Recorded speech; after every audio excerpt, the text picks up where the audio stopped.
సంగారెడ్డి పట్టణంలోని నూతనంగా ఏర్పాటు చేసిన ధృవతేజ బీటెక్ ఛాయ్వాల ప్రారంభోత్సవం ఘనంగా జరిగింది.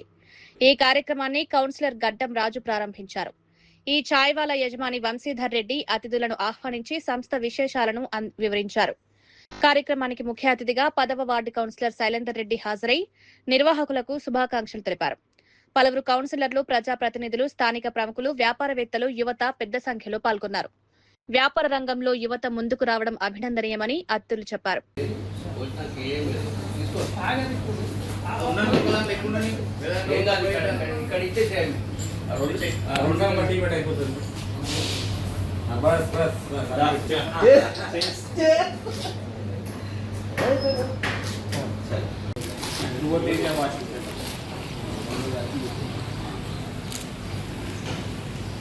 బీటెక్ ఛాయ్వాలా మరియు రోతేష్ కార్ వాష్ ఓపెన్ చేయడం జరిగింది. ఇది కరెక్ట్ అడ్రస్ వచ్చేసి మన నేషనల్ మార్ట్ బ్యాక్ సైడ్ మన మంజీరా పైప్ లైన్ రోడ్లో ఉంది. దీని పక్కకు వచ్చేసి చర్చ్ ఉంటుంది. ఇది మన ల్యాండ్ మార్క్. ఇది మీరందరూ కూడా చేసి ఇక్కడ మనకు చాయ్ షాప్ కానీ తర్వాత మన కార్ వాషింగ్ కానీ రావాలని కోరుకుంటున్నాం. ఉన్నతమైన చదువులు చదివి ఉద్యోగాల వేటలోనే కాకుండా తన కాళ్ళపైన తన నిలబడి ఏదైనా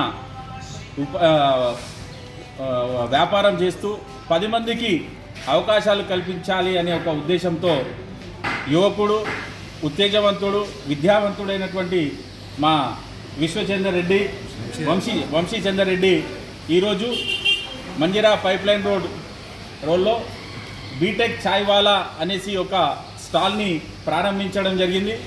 అలాగే ధృవతేజ అనేసి కార్ సర్వీసింగ్ సెంటర్ని కూడా ఈరోజు ప్రారంభించడం జరిగింది. వారికి ఆ యొక్క భగవంతుని ఆశీస్సులు ఎల్లప్పుడూ ఉండాలనేసి మా 30వ వార్డు కౌన్సిలర్ అయినటువంటి వెంకటరాజయ్య అన్న గారి చేతుల మీదుగా ఈరోజు ఈ యొక్క 2 షాపులను కూడా ప్రారంభించుకోవడం జరిగింది.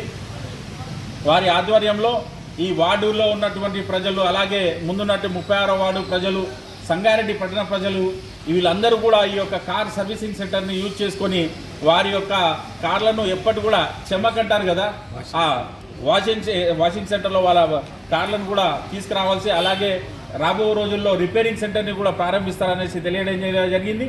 వారందరూ కూడా ఈ యొక్క అవకాశాన్ని సద్వినియోగం చేసుకోవాలనేసి ప్రజలను కోరుకుంటూ, అలాగే మరిన్ని బిజినెస్లు చేస్తూ వారు ఆర్థికంగా కూడా బలపడాలని, ఎదగాలనేసి ఆ భగవంతుని ఆశీస్సులు ఎల్లప్పుడూ అతనిపై ఉండాలనేసి మా మిత్రులు కౌన్సిలర్ 10వ వార్డు కౌన్సిలర్ అయినటువంటి శైలేష్ రెడ్డి గారు, అలాగే రవీందర్ రెడ్డి గారు, కృష్ణారెడ్డి గారు, యాదగిరి గారు, అలాగే ఇక్కడికి విచ్చేసిన ప్రతి ఒక్కరికి కూడా ఈ సందర్భంగా కృతజ్ఞతలు.